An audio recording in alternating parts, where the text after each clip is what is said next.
নমস্কার সবাইকে নমস্কার। আজকে আরো একটা আমি নতুন ভিডিও নিয়ে আপনাদের সামনে উপস্থিত হয়েছি। আজকে এসেছি আমি মূলত হলো দিনাজপুর জেলার বিরল উপজেলার একটা প্রত্যন্ত গ্রামাঞ্চল। এখানে হলো আমাদের বৌদ্ধ ধর্মাবলম্বী মানুষ। এখানে প্রায় 22 পরিবার এখানে বসবাস করে আমাদের বৌদ্ধ ধর্মাবলম্বী মানুষ। এই যে বহবল দিঘি থিম্পু তিগা যৌথ বৌদ্ধ বিহার, এটা হলো দিনাজপুর জেলার বিরল উপজেলায় পড়ছে। একবারে ভারত সীমান্তবর্তী, ইন্ডিয়া সীমান্তবর্তী একটা জায়গা।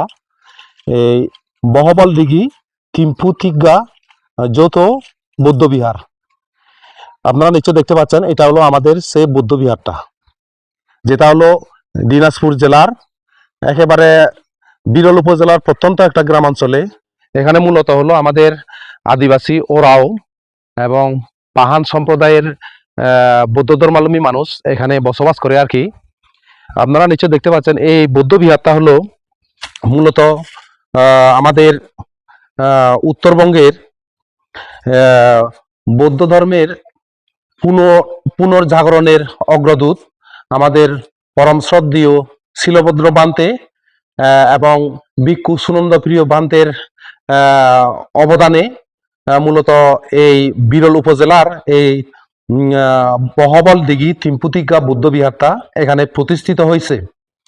আপনারা দেখতে পাচ্ছেন এটা হলো আমাদের বৌদ্ধ বিহারের মূল মন্দিরটা। এটা হলো এই যে দেখেন, থাইল্যান্ড থেকে থাইল্যান্ডের বুদ্ধ মূর্তি এখানে প্রতিষ্ঠা হয়েছে আর কি।